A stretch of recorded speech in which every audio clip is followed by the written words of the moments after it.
السلام علیکم معزز ناظرین، علم نور پر خوش آمدید۔ وہ لوگ جو ہر وقت کسی عارضے میں مبتلا رہتے ہیں، جن کے جسم میں ہر وقت درد رہتا ہے، شدید سر درد اور بخار رہتا ہے، ہر وقت چڑچڑاپن محسوس کرتے ہیں، انہیں لگتا ہے کہ یہ سب ان کی غلطیوں اور گناہوں کی سزا ہے، اور وہ اپنے گناہوں پر ندامت محسوس کرتے ہیں اور اس ندامت کے جال میں پھنس کر کچھ بھی نہیں کر پاتے۔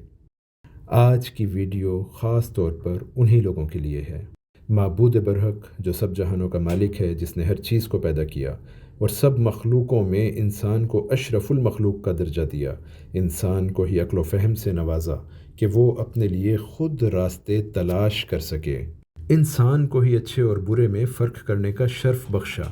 ہر طرح کا شعور ہونے کے باوجود انسان ہی ہے جو غلطی کرتا ہے اور اپنے لیے غلط راستے چن لیتا ہے۔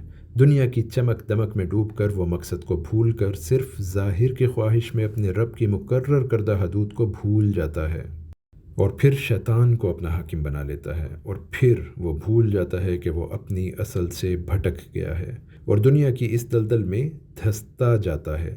لیکن جب حقیقت دنیا عیاں ہوتی ہے، جب انسان ہر طرف سے ٹھکرایا جاتا ہے، جب اس دلدل میں سانس لینا مشکل ہو جاتا ہے اور جب کوئی سہارا نظر نہیں آتا، تو انسان کو صرف ایک ہی ہستی کا خیال آتا ہے، اور وہ ہستی میرے رب باری تعالیٰ کی ہے، جو خود اپنے بندے کو شرف ہدایت بخشتا ہے اور پھر دیکھتا ہے کہ اس کا بندہ اسے کیسے پکارتا ہے۔ رب ایسی ذات ہے جو انسان کی ایک پکار پر اسے اپنی رحمت کے حصار میں لے لیتا ہے۔ یا غفورو کا مطلب ہے بخشنے والا۔ اللہ کے پاک اسماء میں سے ایک اسم ہے جس کے بہت فضائل و برکات ہیں۔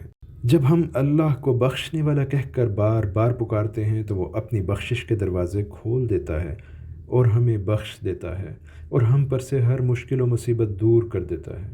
اگر کوئی شخص ہر نماز کے بعد اول و آخر درود ابراہیمی اور درمیان میں 33 مرتبہ یا غفورو پڑھتا ہے تو ہر مشکل و مصیبت سے دور ہو جاتا ہے۔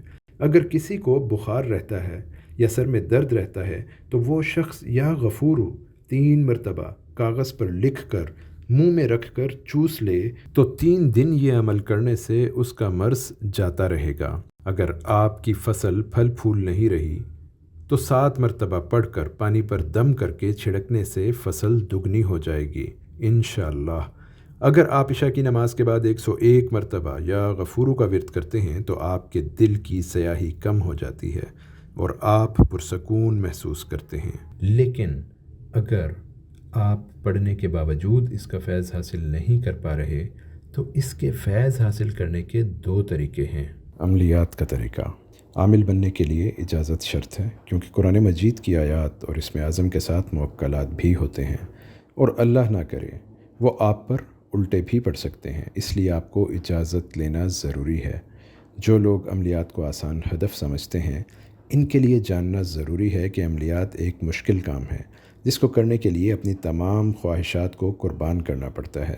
عملیات کرنے میں جلد بازی نہیں کرنی چاہیے، کیونکہ جو ان کو کرنے میں جلد بازی کرتا ہے وہ کامیاب ہونے کی بجائے ناکام ہو جاتا ہے۔